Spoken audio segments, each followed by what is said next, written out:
Hi, welcome to Fireplace Tales. こんにちは、さとみです。本日朗読する作品はこちら The Gift of the Magi 賢者の贈り物です。王ヘンリーの傑作短編小説クリスマスイブ。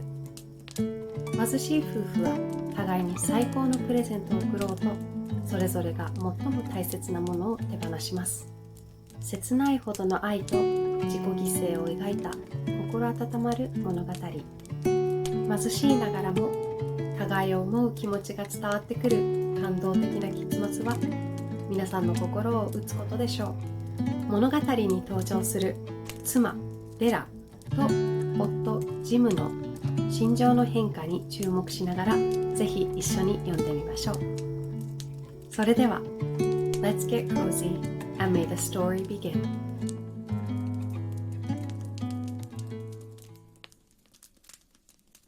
The Gift of the Magi by O. Henry 翻訳結城宏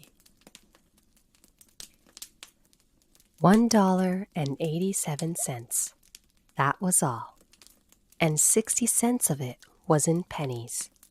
Pennies saved 1 and 2 at a time by bulldozing the grocer and the vegetable man and the butcher until one's cheeks burned with the silent imputation of parsimony that such close dealing implied. 3 times Della counted it. $1.87. And the next day would be Christmas. There was clearly nothing to do but flop down on the shabby little couch and howl. So Della did it, which instigates the moral reflection that life is made up of sobs, sniffles, and smiles, with sniffles predominating. While the mistress of the home is gradually subsiding from the first stage to the second, take a look at the home. A furnished flat at $8 per week. It did not exactly beggar description, but it certainly had that word on the lookout for the mendicancy squad. In the vestibule below was a letter box into which no letter would go, and an electric button from which no mortal finger could coax a ring. Also, appertaining thereunto was a card bearing the name Mr. James Dillingham Young. The Dillingham had been flung to the breeze during a former period of prosperity when its possessor was being paid $30 per week. Now, when the income was shrunk to $20, though they were thinking seriously of contracting to a modest and unassuming D. But whenever Mr. James Dillingham Young came home and reached his flat above, he was called Jim and greatly hugged by Mrs. James Dillingham Young, already introduced to you as Della, which is all very good. Della finished her cry and attended to her cheeks with the powder rag. She stood by the window and looked out dully at a gray cat walking a gray fence in a gray backyard.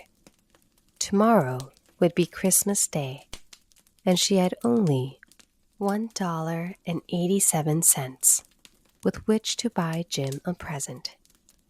She had been saving every penny she could for months, with this result. $20 a week doesn't go far. Expenses had been greater than she had calculated.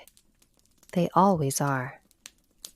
Only $1.87 to buy a present for Jim. Her Jim. Many a happy hour she had spent planning for something nice for him. Something fine and rare and sterling. Something just a little bit near to being worthy of the honor of being owned by Jim. There was a pure glass between the windows of the room. Perhaps you have seen a pure glass in an $8 flat. A very thin and very agile person may, by observing his reflection in a rapid sequence of longitudinal strips, obtain a fairly accurate conception of his looks. Della, being slender, had mastered the art. Suddenly, she whirled from the window and stood before the glass. Her eyes were shining brilliantly, but her face had lost its color within 20 seconds. Rapidly, she pulled down her hair and let it fall to its full length. Now, there were two possessions of the James Dillingham Youngs, in which they both took a mighty pride. One was Jim's gold watch that had been his father's and his grandfather's. The other was Della's hair. Had the Queen of Sheba lived in the flat across the air shaft, Della would have let her hair hang out the window some day to dry, just to depreciate Her Majesty's jewels and gifts. Had King Solomon been the janitor with all his treasures piled up in the basement, Jim would have pulled out his watch every time he passed, just to see him pluck at his beard from envy. So now, Della's beautiful hair fell about her, rippling and shining like a cascade of brown waters. It reached below her knee and made itself almost a garment for her. And then she did it up again, nervously and quickly. Once she faltered for a minute and stood still while a tear or two splashed on the worn red carpet. On went her old brown jacket. On went her old brown hat. With a whirl of skirts and with the brilliant sparkle still in her eyes, she fluttered out the door and down the stairs to the street. Where she stopped, the sign read, Madame Sofronie, hair goods of all kinds. One flight up, Della ran and collected herself, panting. Madame, large, too white, chilly, hardly looked the Sofronie. Will you buy my hair? Asked Della. I buy hair, said Madame. Take your hat off and let's have a sight at the looks of it. Down rippled the brown cascade. $20, said Madame, lifting the mass with a practiced hand. Give it to me quick, said Della. Oh, and the next 2 hours tripped by on rosy wings. Forget the hashed metaphor. She was ransacking the stores for Jim's present. She found it at last. It surely had been made for Jim, and no one else. There was no other like it in any of the stores, and she had turned all of them inside out. It was a platinum fob chain, simple and chaste in design, properly proclaiming its value by substance alone, and not by meretricious ornamentation, as all good things should do. It was even worthy of the watch. As soon as she saw it, she knew that it must be Jim's. It was like him. Quietness and value. The description applied to both. $21 they took from her for it, and she hurried home with the 87 cents. With that chain on his watch, Jim might be properly anxious about the time in any company. Grand as the watch was, he sometimes looked at it on the sly on account of the old leather strap that he used in place of a chain. When Della reached home, her intoxication gave way a little to prudence and reason. She got out her curling irons and lighted the gas and went to work repairing the ravages made by generosity added to love, which is always a tremendous task. Dear friends, a mammoth task. Within 40 minutes, her head was covered with tiny, close-lying curls that made her look wonderfully like a truant schoolboy. She looked at her reflection in the mirror long, carefully, and critically. "If Jim doesn't kill me," she said to herself, "before he takes a second look at me, he'll say I look like a Coney Island chorus girl. But what could I do? Oh, what could I do with $1.87? At 7 o'clock, the coffee was made, and the frying pan was on the back of the stove, hot and ready to cook the chops. Jim was never late. Della doubled the fob chain in her hand and sat on the corner of the table near the door that he always entered.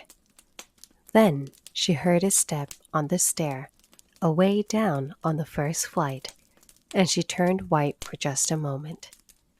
She had a habit of saying a little silent prayer about the simplest everyday things, and now she whispered, "Please, God, make him think I'm still pretty."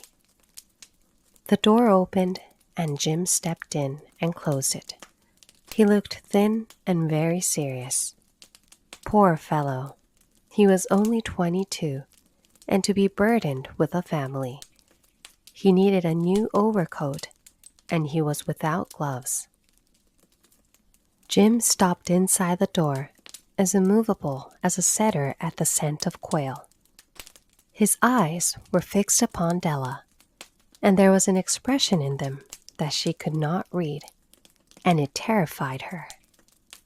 It was not anger, nor surprise, nor disapproval, nor horror, nor any of the sentiments that she had been prepared for. He simply stared at her fixedly, with that peculiar expression on his face.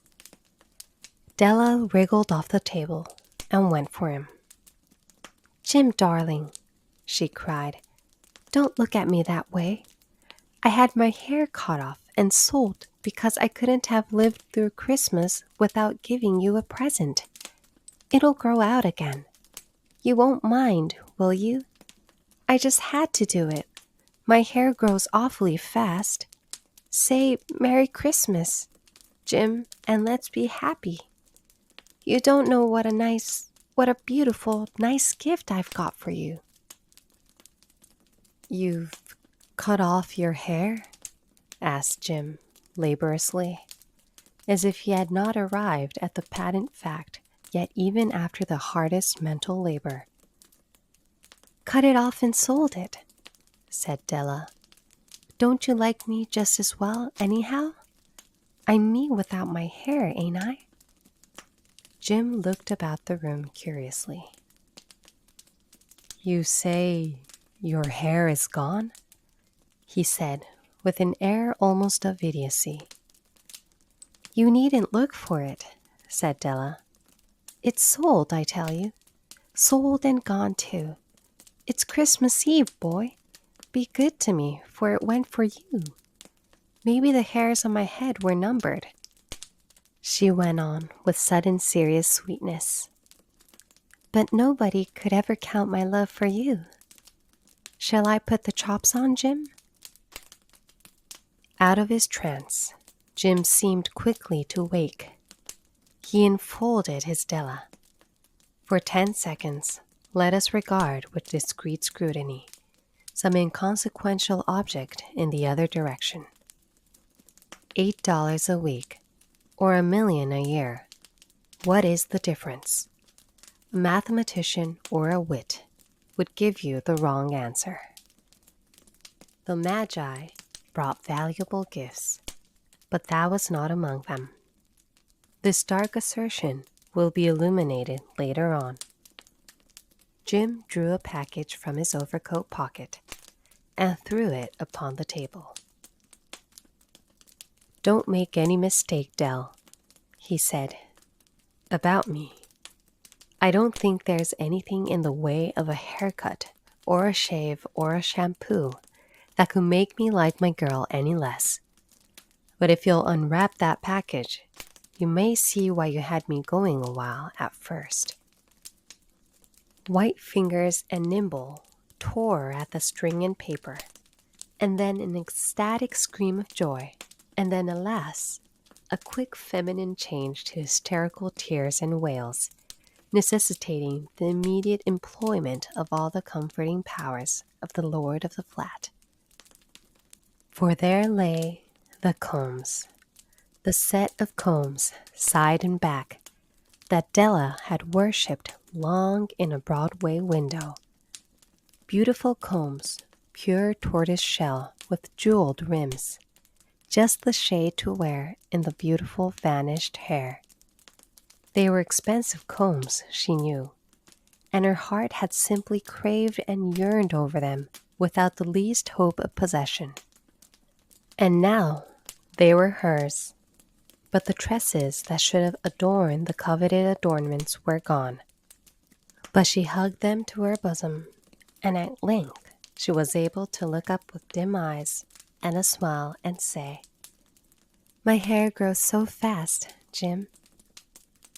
And then Della leaped up like a little singed cat and cried, "Oh! Oh!" Jim had not yet seen his beautiful present. She held it out to him eagerly upon her open palm. The dull precious metal seemed to flash with a reflection of a bright and ardent spirit. "Isn't it a dandy, Jim? I hunted all over town to find it. You'll have to look at the time 100 times a day now. Give me your watch. I want to see how it looks on it." Instead of obeying, Jim tumbled down on the couch and put his hands under the back of his head and smiled. "Dell," said he, "let's put our Christmas presents away and keep them a while. They're too nice to use just at present. I sold the watch to get the money to buy your combs. And now suppose you put the chops on." The Magi, as you know, were wise men, wonderfully wise men, who brought gifts to the babe in the manger. They invented the art of giving Christmas presents. Being wise, their gifts were no doubt wise ones, possibly bearing the privilege of exchange in case of duplication. And here I have lamely related to you the uneventful chronicle of two foolish children in a flat who most unwisely sacrificed for each other the greatest treasures of their house. But in a last word to the wise of these days, let it be said that of all who give gifts, these two were the wisest. Of all who give and receive gifts, such as they are wisest. Everywhere they are wisest. They are the Magi. The end. Thank you for watching. 動画を気に入っていただけた方は、ぜひ高評価、チャンネル登録をよろしくお願いいたします。またぜひお待ちしています。